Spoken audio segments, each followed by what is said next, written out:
What is going on, guys? Frosty here, and today I'm going to show you how to render in Adobe After Effects. First thing you need to do is go ahead and open up Adobe After Effects. I already have it opened right here. Go on over to File right here in the left hand corner, hit Import, and import your clip.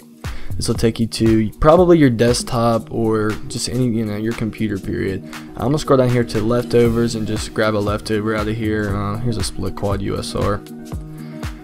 From this point, you can go ahead and drag it down to composition right here, and there you go. You're already set up. This is about half of the works battle already knocked out. From this point, you go ahead and go to edit right here, go down to preferences, hit output. This will bring up this page right here. You need to go ahead and tick show deprecated formats. I'll show you what it does when you tick it. It'll bring up that right there. Go ahead and hit OK on that. That's not too big of a deal. Hit OK again. And then there you go. From this point, you can go ahead and hit Control M. If you don't want to hit Control M, you can just go to Composition and hit to add the render queue. But what it does, obviously, is just add your clip to the render queue. From here, you can go down to Output Module, hit Click, and then click Custom. When you get to here, go on over to Format, hit H.264. It's definitely where you want your format to be. It's pretty manageable. It's a pretty manageable file size, and it's also good quality. So, from here, you don't need to mess around with your audio output settings. That's pretty straightforward. Everything's okay there. Go down to format options over here at video output, and make sure that your profile is set to high, your level set to 5.1, your bitrate encoding is set to VBR1 pass, target bitrate at 6, and maximum bitrate at 9. Now your maximum bitrate will probably be at 6 by default. You need to change that to 9. That's pretty much all you need to change. Everything else is probably default from here, so that's not a problem. You don't need to mess with audio or multiplexer. Like I said, that's just all default, and it's probably the best settings that you can work with for that. Okay, so when you get done with this, go ahead and hit OK. From here, you can just go ahead and to output and see what you choose where you want your clip to go. I'm going to put mine on my desktop. I'm going to hit put 2 behind it. That way it doesn't overwrite my other file. And here you can get a render settings, get your best settings, and make sure that your quality is set to best, your resolution is set to full, and all this is all the same. This is all default, I'm pretty sure, so it shouldn't be a problem for you. But if it isn't, just go ahead and change that. You guys can go ahead and freeze the video if you need to look at that stuff. Next, you can get a frame rate right here.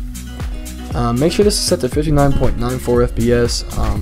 I record with an Elgato game capture, so it's frame rates right around about 59.83, 84.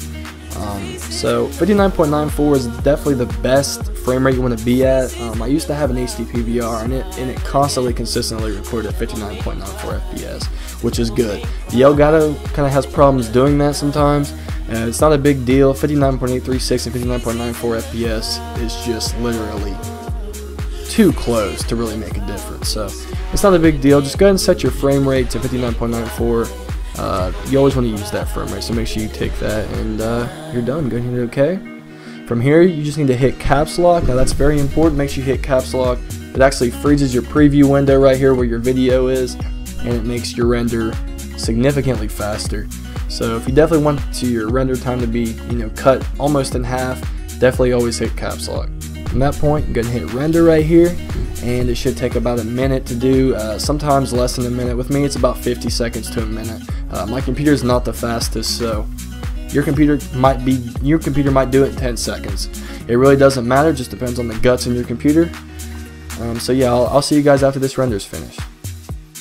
Okay, our render is finished. Now next, you need to hit caps lock again to unlock that black screen right there. And there you have it, you're finished. Now you can go ahead and just minimize this, and you'll see your clip wherever you saved it at. I saved mine on my desktop right here. I'll go ahead and show it to you guys. I'll go ahead and preview it to you guys just to show you guys how good of quality this is. Go ahead and full screen it for you. And like I said, it's just a split quad feed. Hit on Ghost the other day. Like I said, it's not choppy, it's pretty straightforward. It's a little bit choppy for my computer right now because I'm running Fraps and Adobe After Effects on top of it, and my computer, like I said, is not the best. So it just depends on your computer speed, but either way, if you have no programs running, there will be no problems with your video. It will not lag one single bit. there you guys go. If this helped you guys, please leave a like, a comment, a favorite, and subscribe if you guys haven't already. I do post montages, I do post minis, I do post leftovers, things like that. I also edit here and there. So if you guys are into that kind of stuff, you guys want to see some of that stuff from me, feel free to subscribe. I'll be posting very regularly. But anyways, guys, I'll see you guys later. I hope this helped you guys. If it did, just leave a comment below. Let me know how I did, and I will see you guys later.